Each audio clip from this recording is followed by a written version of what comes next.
People. All right. So if a lot of niggas don't know, bro, Drake is a fucking goat. If you don't believe that shit, you're smoking dick. Drake is a fucking goat. Now, I have been hearing a lot of shit about this Drake feature shit though. So we're gonna get to it. Yeah, we're just gonna get to it. So, all right, Drake feature curse. Let me see what this nigga's talking about. People have talked about Drake giving new artists a major boost with a feature, Facts. either on one of their songs or guesting on his projects. Because he's seen as putting so many rappers on over the years, it's no surprise that a lot of them feel indebted to him. I messaged Drake like, he a cool dude, you know what I'm saying? He like, right.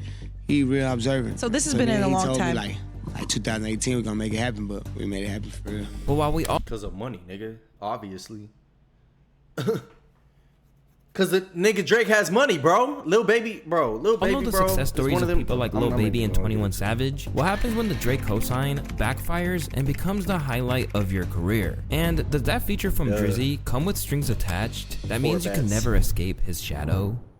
From Kendrick Lamar accusing Drake of, quote, running to Atlanta when he needs a few dollars, and specifically mentioning how he uses his features with rappers like Future, 21 Savage, Lil Baby, and 2 Chainz as a way to be more accepted by the culture, it highlights a deeper point that I want to dive more into later in the video. Cause these days, we have rappers like Rod Wave, a top selling rapper with a diehard fan base, and the ability to sell out huge venues worldwide, even going as far as to turn down a feature from Drake. So it's clear that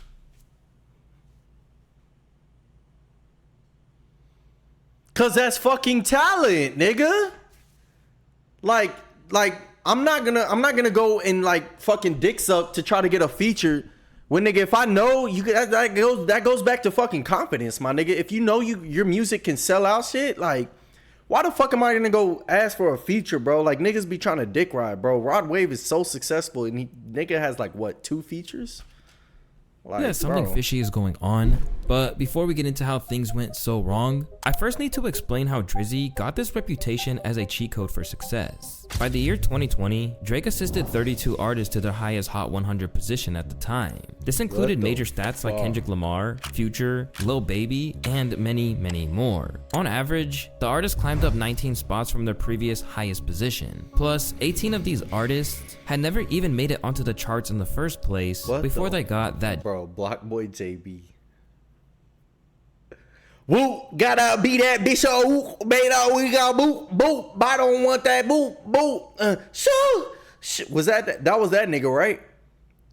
Bro. Drake Stimmy. His peak moment of helping other artists came in 2017 when he brought 7 fellow rappers onto the billboards, or at least gave them a boost. By 2021, he'd appear on 41 projects as a guest since 2015, and 30 times out of those 41, his track had the highest streams on Spotify and YouTube for the entire project. Shit. And of course, Drake didn't just let those numbers speak for themselves. He's constantly boasted about these accomplishments on songs like Mob Ties. Lead the league in scoring, man, but look at my And now that Drake is facing opposition from artists like Future, Rick Ross, The Weeknd, and Kendrick Lamar, during the Rap Civil War that's taken a hold of the game, his track push-ups also hinted towards those who benefited from the stimulus package, with shots like every song that made it onto the charts he got from Drizzy, and your first #1, I had to put it in your hand. Because of the reputation as a hitmaker who can uplift an artist's career, it's meant that getting the guest spot from Drake outshines cosigns from legends in the industry. A Jay-Z feature is still considered one of the most important features you can get to this day. Drake. This was especially true for someone like Lil Durk, who was bro. What a dick ride, bro. Like, it makes me think niggas like Boosie Badass are getting paid by OEL, bro. Like, a Jay-Z feature is still considered one of the most important features you can get. Doesn't even address it to this day. Drake. This was especially true for someone like Lil Durk, who was famously featured on Drake's absolute smash hit, Laugh Now, Cry Later. In the studio, right? This motherfucker Drake come through the DM like, oh, see your number. Man, you told me this before. I supposed to be on that compilation he did, like, he dropped like 4 songs. We didn't get on it. So when he said, give me his number, I'm like, he sent the song through. I called everybody. Are you rich? It's over with. Like, shit, he got that touch for real. You hear me? I turned to a fan that motherfucking day. I called everybody. Mama, It's it's going over down. with. I'm finna do this motherfucker. We finna fuck him up on, and we finna go. And then so we came out, and the song was during the pandemic. Yeah. We went straight to 100. And then it just kept Shout going. out to Drizzy, man. Yeah, shout out Drake though. He definitely helped the motherfucker out 1,000. Praised by so many who got that first taste of the billboard through him, it's one of the few things that, until recently at least, most of his fellow MCs were happy to salute Drizzy for. I'm the only person that put on for me when I ain't have nobody was Drake. I'm talking about Drake was the first. You notice how a lot of these niggas that are saying this shit, like meat right into the fucking finest, are like niggas like now that are like think they're like untouchable. Like ASAP Rocky, bro. That nigga thinks he's nice because he fucked Rihanna, bro, and got her pregnant.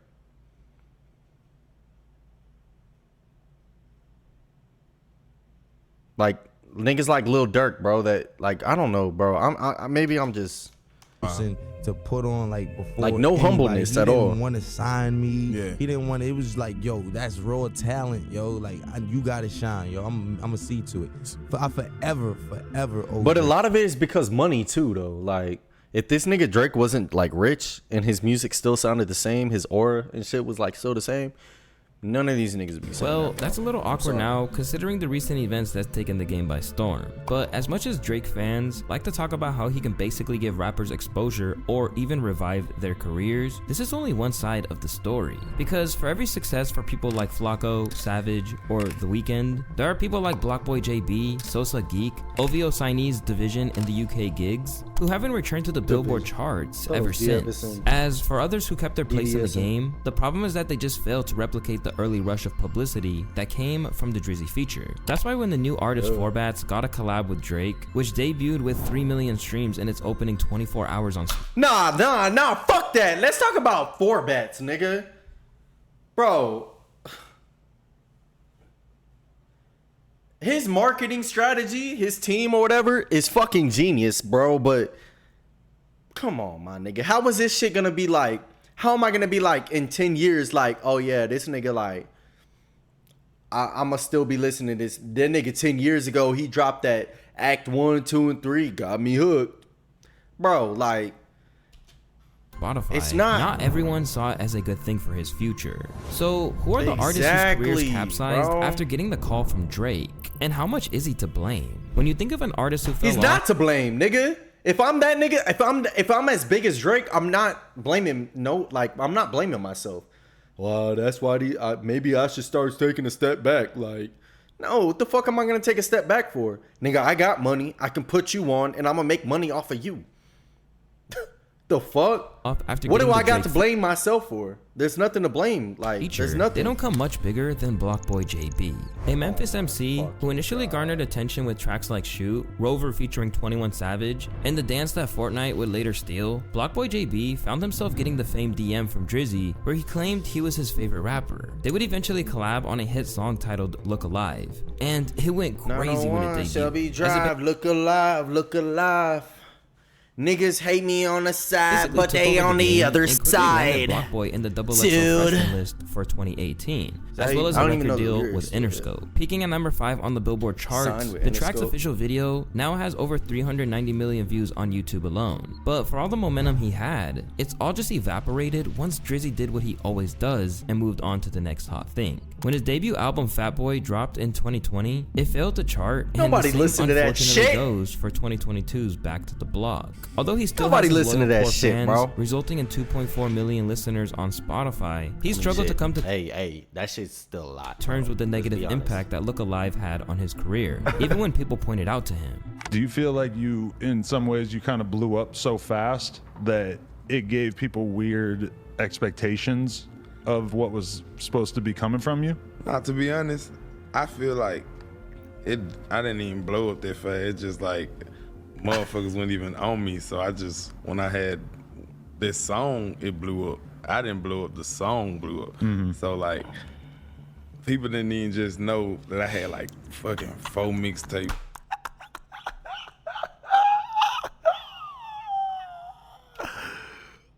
I love how niggas just like think that is shit because they got a Cuban on and they just rolling up some fucking weed, my nigga. And they're getting interviewed like, bro, they had one Drake fucking feature And that nigga's talking about it's just a song. Nigga, shut the fuck up, nigga. This shit. So I always had a grind anyways. So I feel like people just don't understand that. Even though things aren't in his favor, BlocBoy is confident that good things are coming his way. He still believes he'll rise to the top again and will eventually step out of Drake's shadow. Yeah, they're tuned out, and guess what? They're gonna come back again. If I see, like, it's just time. It just take time. And like, the longer you keep rapping and the more you keep going, it's the bigger your fan base get. Like, I know when I first dropped them with my real fans, like, I already knew that, because every time I look at my comments, we see something about Drake or some shit, but now, like, the comments change. That shouldn't give you the fucking hint. These days, BlocBoy is trying to ride the same wave by reaching out to Drake for another collaboration. This time, he did. By the way, this is sparkling water. It's very good for you. It has 10%. Let me see. Hold on. It has 10% calcium, 11.1% iron. So it's like, if you're like iron deficiency, it's real good for you. Didn't just slide into Drake's DMs, but he made it public on his Instagram story saying, I think it's time for another one at Champagne Poppy. This time around, even Drake's fans recognized that there wasn't much for the Six God to gain from teaming up with BlocBoy ever again. Some even have gone far as to comment things like, Drake probably avoiding watching that story right now, and BlocBoy fell off. No waves to ride there for the boy. Nigga. Rather than being the megastar that Look Alive set him up to be, BlocBoy is now left in obscurity, and his fallout is even being mocked by fellow rappers like Bandman Kevo. Yeah, he fell out. Bro, but like... I don't care. He shouldn't have said nothing about me. He fell off. He do not got no money like me. He shouldn't have came at me. Bro, this, as big as this nigga is, he should be sounding like Big Boogie, bro. He fell off. All that dancing and this inhaler too. I gotta get my inhaler. I have asthma, so doing this with the leg shit is over with. Well, duh, nigga. It's over with, bro. You don't got it. Once riding a wave that Drake hopped on, only to jump off before it faded, BlocBoy isn't alone in briefly benefiting from Drake's knack for recognizing what's hot in the culture. Sometimes this phenomenon even extends to rappers from Drake's own city, which was the case for a rapper by the name of Smiley. Smiley! That's part of Drake's shit though, right? Smiley started his career rhyming with the Garden Gang Click. After a 2015 stint in jail derailed his momentum, Smiley got his initial exposure through tracks like 9 on Me, and soon Drake could be seen rapping his track from the pool. Tell me a cheesing, fam. We can do this right now on the camera, Crody. That's a label. She wasn't chilling with no cable. Now I'm popping and annoying. Wow. I don't join in. Right. Officially on Drake's radar since 2017, he soon signed to Drake's OVO label, and to him, it seemed like the perfect scenario. At that point, Drake really started pushing him heavily on social media. I seen a picture with you and Ross, and Drake captions the shit that you're his favorite rapper. Oh yeah. Right? What that felt like when you seen that? It was love stuff.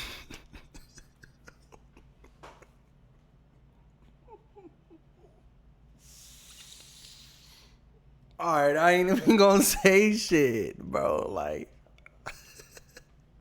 the shit that you're his favorite rapper. Oh yeah. Right? What that felt like when you seen that? It was love stuff. I already he's already said things like that too already, so I was like, I just surprised. Tell me your cheesing, fam. Like that, you know? Right. Yeah. Tell me your cheesing, fam. He started to believe that he was the one. Sure, it's like I've finally gotten to big right now, right? embrace everything. Like, you know, I understand it, but like I've been like that. I've been asking myself like, why me? But I'm gonna keep asking myself that for how long now? Like, you know? Yeah, it's me. You know, but real shit. Why me? But it's love. Like, that's what's crazy, because now I even see what he sees. Real shit. Like, you know, it's crazy. It's like.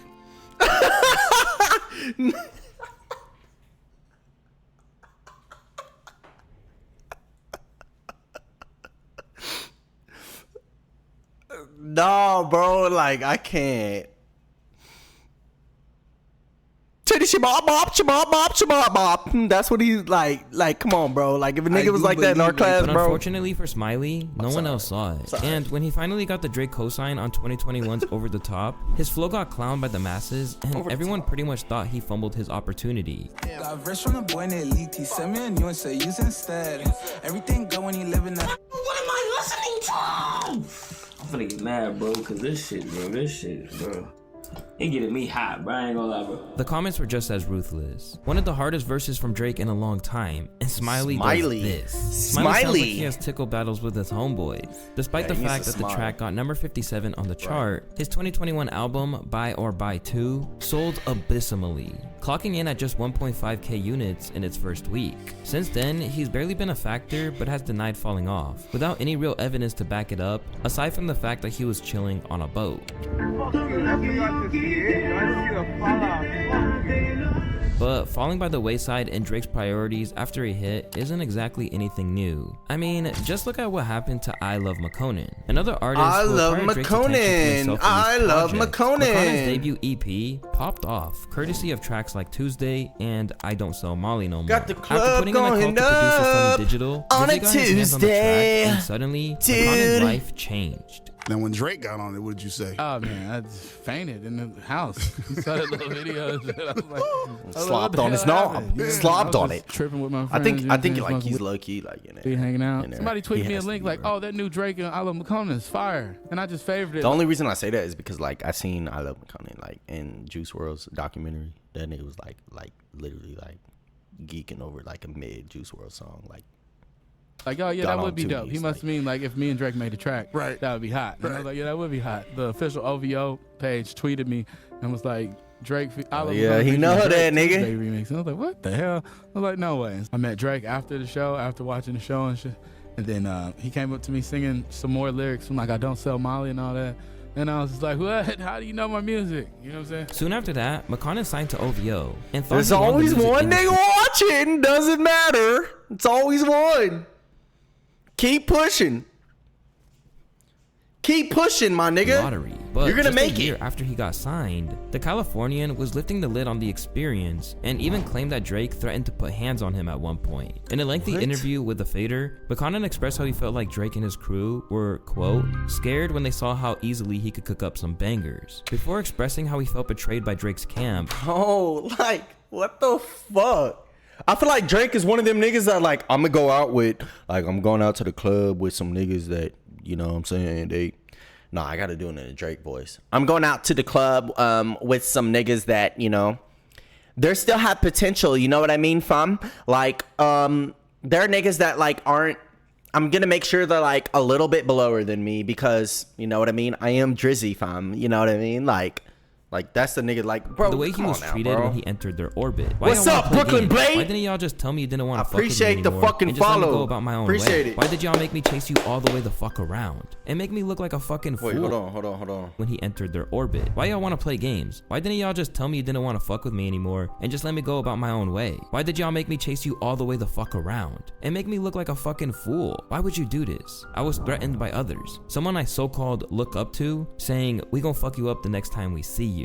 Believing that OVO only signed him because they needed a hot song, McConan has stayed on his independent grind. Money But shit, nothing's ever nigga. hit the That's same why. since Money he had shit. This misadventure with I do. OVO. I play But GTA while there might have and always motherfucking been a ceiling 2K. on McConan's success And Madden. anyways, one person who many think has been held back by his association with Drake Big Sean? is Party Next Door. An R&B pioneer in the eyes of the fans, the fellow Canadian has been clicked up with Drake since 2014. Party While The Next Weeknd Door? refused to sign. Bro, Party Next Door. Damn, The Weeknd's so fucking.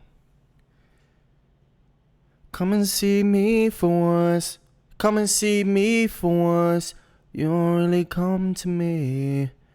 You don't really come to me. Come and see me for once. Play any games? Try 2K, bro. I mean, 2K is fucking trash, if we're being completely honest. I seen EA just drop that motherfucking trailer and shit. I haven't even watched that bitch. I need to I haven't even watched that bitch. I need to watch that bitch. Party though. Next Door was happy to sign his name on the dotted line. college football I could shit. go to a label where they I don't know play how to Fable. I handle don't know me what that and is. They don't care. He said of his decision. Or I'll have a mentor who's been through it, who knows exactly what I want to mean to my city and what I want to achieve. They know how to handle your emotions. I'll have freedom and guidance. Even though he claimed Yes, to have sir. all this freedom, I'll probably he look later it up. revealed in an interview that he had to give I'll Drake look it the up. track Wednesday Night Interlude for one of his projects, even though he wanted it for himself. But there's no denying that Drake made a really big impact for him. In 2016, Come and See Me got him onto the charts. And in 2019, Loyal became his biggest commercial success so far. But there's times where PND's frustration with his role at OVO has boiled over, particularly when it comes to writing for other artists. I'm 23, but I feel 43. You know what I mean? That's something to write for these other people. PND has faced criticism for either sharing his hits with Drake or finding his biggest successes alongside him. He once tweeted and deleted his plans to leave the label after one more album in November of 2020 when he wrote, "One more album, then I'll tell y'all what it's like." But now that so much time has passed, it's hard to imagine that even as talented as he is, that he could ever reach the full potential he had before wasting valuable time on the shelf at OVO. As for others, the Drake cosign seemed to come at the perfect time, only to be unable to capitalize. This was definitely the case for Young Blue, an Alabama artist who initially made waves back in 2017 with Miss It. Blue has always had clear star power, but when his buzz started to take a little dip, show me some Brooklyn. 2020's Your Mind Still changed everything for him. But Before the song, that, what do you mean? he was battling to get a fair deal from record labels and almost signed his life away on what. Before that, he was battling. Blue has always had clear star power, but when his buzz started to take a little They say time heals. They can't come around me standing, cause you must do. Having Drizzy hop on 2020's Your Mind Still changed everything for him. Before that, he was battling to get a fair deal from record labels and almost signed his life away on what would have been a terrible contract. I'm gonna follow you back, bro. But the minute that he was seen next to Drizzy, he suddenly had leverage. The deal they was offering me, it was like I think a lot of projects involved in that. Like, and I was just like, man, I ain't got no other choice, man. I'm just gonna take the opportunity, huh? Like three projects or so? Like 4. And they one of my old masters, you know. Damn, Drizzy! OVO on some motherfucking. God damn.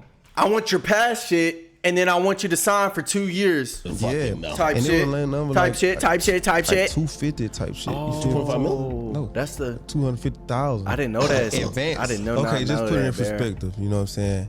Like, it's 2 years. Before the Drake record dropped.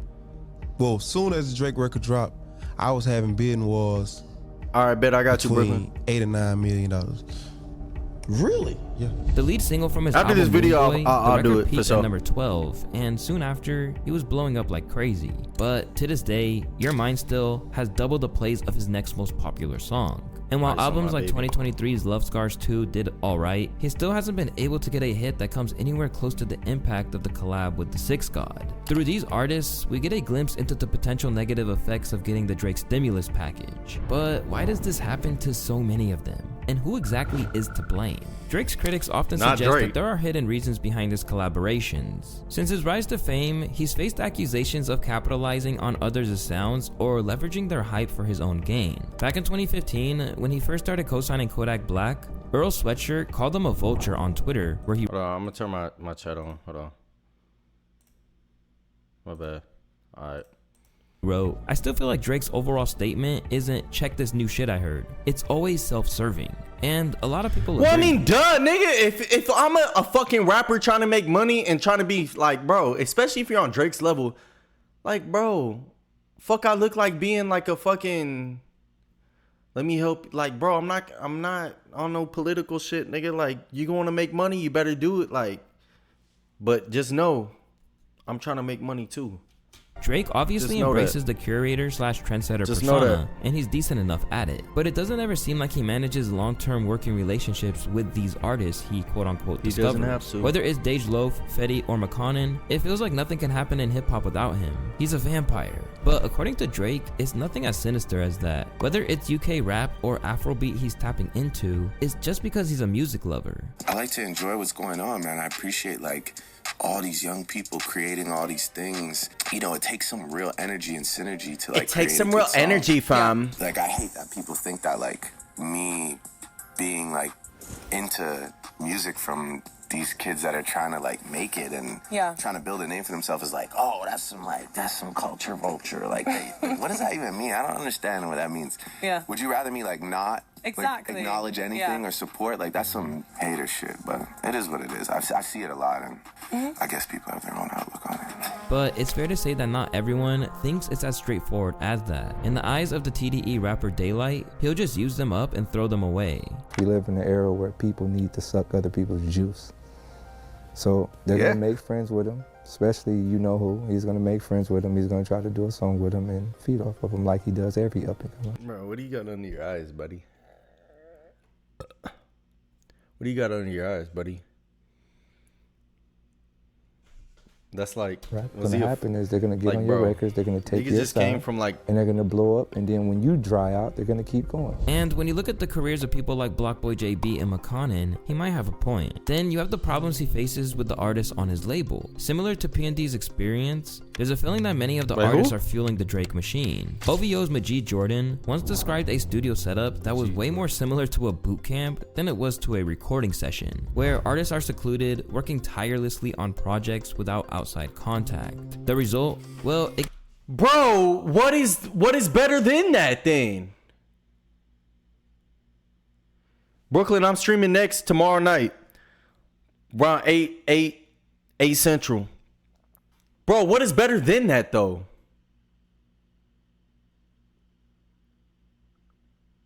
But you feel me, Tejas? Like, bro, he said sitting in his studio by themselves, no ghostwriting shit, scribbling lyrics on a notepad, pouring their personal truth onto the page. What is wrong with that? On projects niggas just trying to get their shit like. The result? Well, it gave us hits like Just Hold On, We're Going Home, which, as many of you know, Just hold on, we're going home, going home.